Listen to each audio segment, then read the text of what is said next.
April here on Tarot and Witchery, and I thought I would share with you today my 3 favorite decks. Actually, these are the 3 decks that I use the most out of my entire collection of decks. I think I'm up to like 160 something like that, maybe more, I don't know, because I have a bunch in purgatory. Anyway, lots of decks, and these are the 3 that I use the most. So if you follow me regularly, I want to challenge you to guess right now down below what those favorite decks are. If you've been around at all, then there's one deck that most of you should know I just constantly recommend all the time. That one I'm expecting you to get.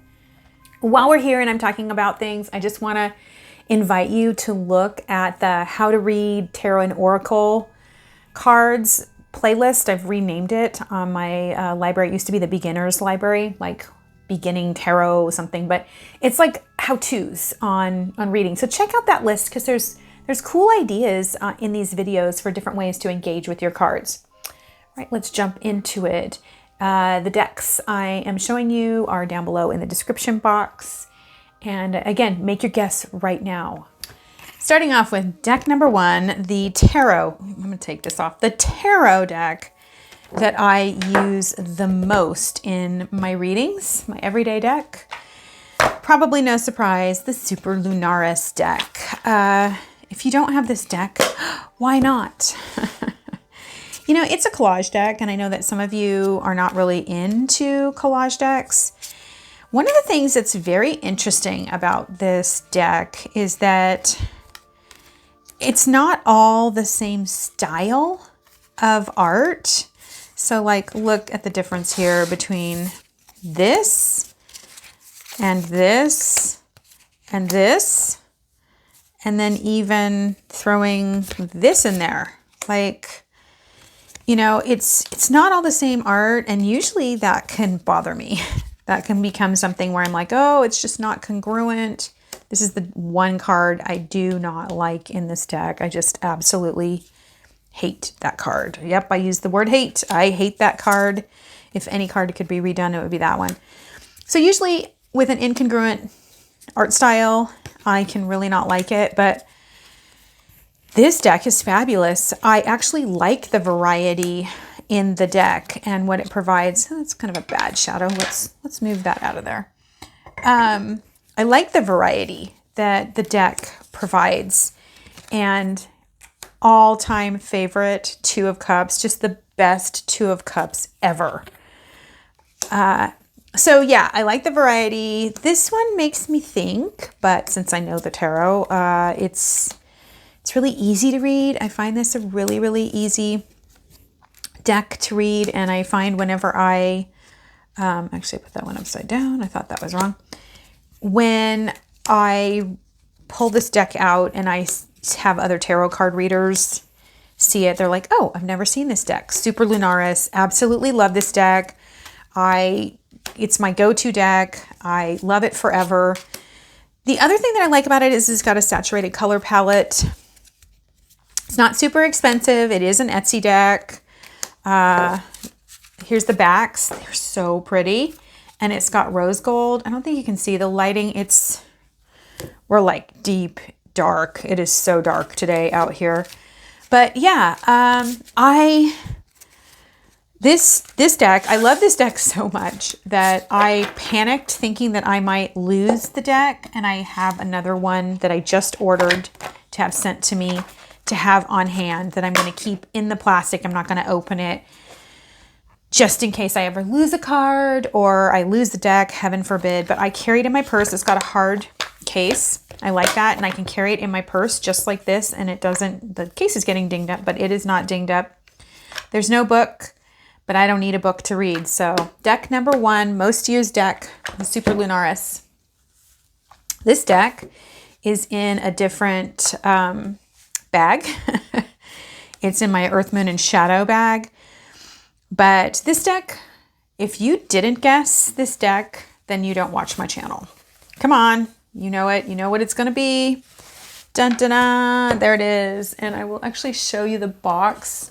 I never keep it in the box, but it's Judith Orloff's Power of Surrender cards. You guys, if every deck was taken from me and I could only have one deck, tarot and oracle, this would be it.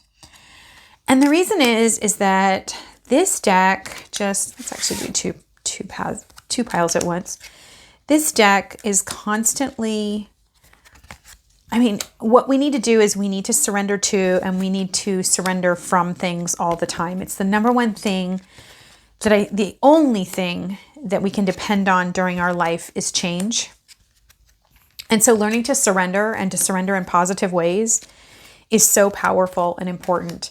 Also, when I use this deck in readings with clients, this is the last card. If I'm in person, I'm going to fan these cards out and I'm going to put them in front of you and have you choose a card, and it never fails. This deck never, ever, ever fails. It's always just right on the money every single time. And it's so weird as I go through here. There are cards that I have never received myself in this deck yet. Judith Orloff's Power of Surrender, she really works with empaths, and these cards are just amazing. So let me just say this. I've said this before, I do not like the images on here. They are nothing to me. It is only the words. And I'm going to read this one right here. Surrender comparisons with other people. Keep your eyes trained on yourself. Focus on your own strengths, attractiveness, and power. They're really simple. Okay, so here you're surrendering something. Here you're surrendering to. Surrender to complete healing.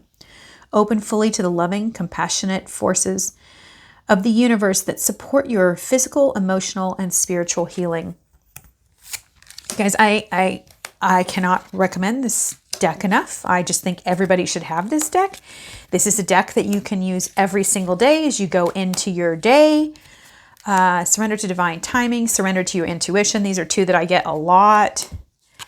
Here's a good one. Surrender the idea you can fix someone.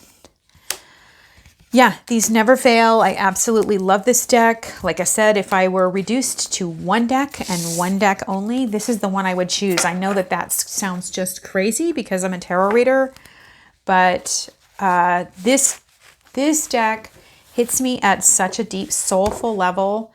And it also, like I said, it never fails, but it's really the crux of every reading that we have is being able to surrender to something or surrender from something. That is the key to forward momentum in our life. Power of Surrender deck by Judith Orloff. Deck number 3.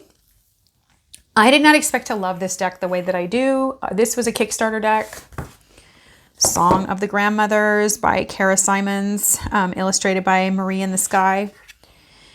Marie in the Sky, by the way, is a Reedy. She's from Reed College. My husband's from Reed College. And I know because she was a speaker last year at the reunion.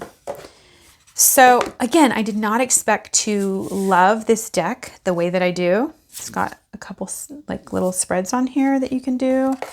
And you can see that the cards all have these bands of color at the bottom. And this is what they're all about. They're about self-love. So the cards that are pink are self-love, blue harmony, green growth, purple possibility, yellow service, and brown destruction. So it's a themed deck. This deck is such a powerful force for loving change. And isn't that what grandmothers are supposed to be? Now, my grandmother was stern. My grandmother was, I had 3 grandmothers, 1 great grandmother and 2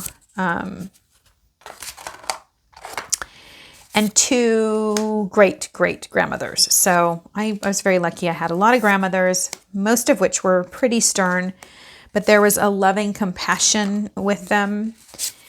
And that's what this deck is. The images are really great. I can just use the words on them if I want. I can just use up here. I can just use, like this one is Grandmother Dandelion Detoxification. I can just use that up there. Or if I want to here on Freedom, I can use the words at the bottom. You can't tame the waves, lose control to find freedom. Every drop is held. So I could just use that if I want. I can use it together. This book is so good. Also, all the cards are numbered right here. So I don't have to just go to like, and you can kind of see on the side there, you can see the colors. I don't have to just go to the color and look for them, but the writing is really beautiful. It has something about the grandmother energy, and then it has something that there's like this bold statement. So sometimes I'll just come in and look at the bold statements if I need to. At the end, it's got the grandmother speaking to you. Sometimes I just look at that. This is such a deck for healing and being held. It's gentle, but it's direct. One of the things that I do find about this deck, which is really interesting, and this is the way someone who is older, I think, should be, is that there are times when I am surprised by what comes up. Like I wasn't expecting it. Like if I draw this at the end of a reading, I am really going to usually be surprised about the message that I get, but it's going to be something that I need. And isn't that the way with a wise old grandmother? You're expecting to hear one thing and then you hear something else. So that's something that's really mystical about this deck. And again, I just find that this deck works for everyone, every single person, because we all love the grandmother energy. She did such an amazing job of this. So I just thought of something. Hey, if you guys haven't seen my Ideas for Oracles series, you should check that out, because there are so many great ideas for using oracles with tarot or even as standalones in that series. And I think there's 7 videos. There might be more than that. There might be 7 ideas. Anyway, the Song of the Grandmothers. Again, like I said, I did not expect to love this deck the way that I do and to use it so much, but I really do use this a lot. Usually this is up in my bedroom next to my bed. I like to do this in the morning or before I go to bed. A lot of the time I'll use it as like a card of the day thing, or if I'm just like, oh, I don't know, at the end of the day I'm feeling like bummed out or overtired or anxious, then I know that I've got this here and I've got some wisdom coming my way. Thanks for watching, beautiful spirits. If you made it this far, go ahead and give me a thumbs up down below and tell me what you love about your grandmother down below. Gosh, grandmothers are special. And if you don't have a grandmother that you grew up with, maybe you have someone in your life that is a grandmother type figure, and let me know what you love about them down below. Until we meet again, may the wisdom of your grandmother rise up and surprise you.